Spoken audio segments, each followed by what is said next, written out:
భారత రాష్ట్ర సమితి విద్యార్థి విభాగం రాష్ట్ర నాయకులు కంచల రవిగౌడ్ ఆధ్వర్యంలో ఈరోజు సిరిసిల్ల జిల్లా కేంద్రంలోని కుస్మరామ హైస్కూల్ను సందర్శించి స్కూల్ ముందు విద్యార్థుల సమస్యలపై నిరసన చేపట్టడం జరిగింది. ఈ సందర్భంగా కంచల రవిగౌడ్ మాట్లాడుతూ ఈ పాఠశాలల మూత్రశాలలు చాలా దుర్వాసన వస్తూ విద్యార్థులు అనారోగ్యం పాలవుతున్నారని, అధికారులు పట్టించుకోకపోవడం దురదృష్టకరమని అన్నారు. వెంటనే మూత్రశాలలు పరిశుభ్రం చేస్తూ పైప్ లైన్లను మరమ్మతు చేస్తామని పాఠశాల హెచ్ఎం హామీ ఇవ్వడం జరిగిందని అన్నారు.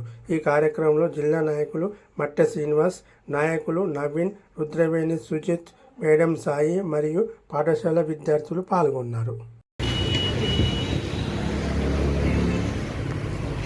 ఈరోజు భారత రాష్ట్ర సమితి విద్యార్థి విభాగం ఆధ్వర్యంలో కుస్మరామయ్య హై స్కూల్ను సందర్శించడం జరిగింది. ఇక్కడ టాయిలెట్స్లో పూర్తిగా దుర్వాసన వచ్చి పిల్లలు అనారోగ్య పాలవడం జరుగుతుంది. దీని దృష్టి దాదాపు ఒక సంవత్సరం నుంచి పై అధికారుల దృష్టికి తీసుకెళ్లినా ఇంతవరకు స్పందించకపోవడం చాలా దురదృష్టమని ఈ సందర్భంగా తెలియడం జరుగుతుంది. నిజంగా ఇక్కడ విద్యార్థులకు బాగా జ్వరాలు రావడం, ఈ వర్షాకాలంలో చాలా ఇబ్బంది అవుతున్నారు. కానీ ఇక్కడ అధికారులు పట్టించకపోవడం చాలా దురదృష్టకరమని ఈ సందర్భంగా తెలియడం జరుగుతుంది.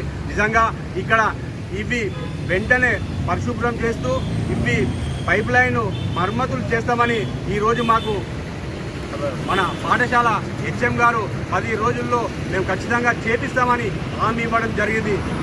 10 రోజుల తర్వాత ఇంకా ఇట్లనే స్మెల్ వచ్చినా ఇలాగనే చేసినా ఖచ్చితంగా మేము భారత రాష్ట్ర సమితి విద్యార్థి విభాగం ఆధ్వర్యంలో పెద్ద ఎత్తున ఆందోళన కార్యక్రమం కూడా శ్రీకారం చుడతామని సందర్భంగా తెలియడం జరుగుతుంది.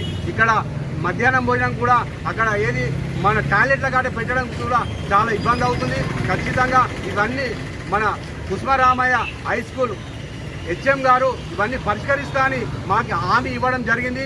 ఖచ్చితంగా ఈ వారం 10 రోజుల లోపల ఈ హామీలు వెంటనే పరిష్కరించాలి. లేకపోతే రానున్న రోజుల్లో భారత రాష్ట్ర సమితి విద్యార్థి విభాగం ఆధ్వర్యంలో 10 రోజుల తర్వాత పెద్ద ఎత్తున విద్యార్థులతో కలిసి మేము ఆందోళన కార్యక్రమం చేపడతామని సందర్భంగా తెలియడం జరుగుతుంది. ఇక్కడ ఎన్నోసార్లు చేసిన సుధా ఇంతవరకు స్పందించకపోవడం చాలా దురదృష్టకరం. నిజంగా ఇక్కడ ఎంత దుర్వాసన వస్తుందంటే విద్యార్థులకు చాలా ఇబ్బందులు అవుతున్నారు. ఈ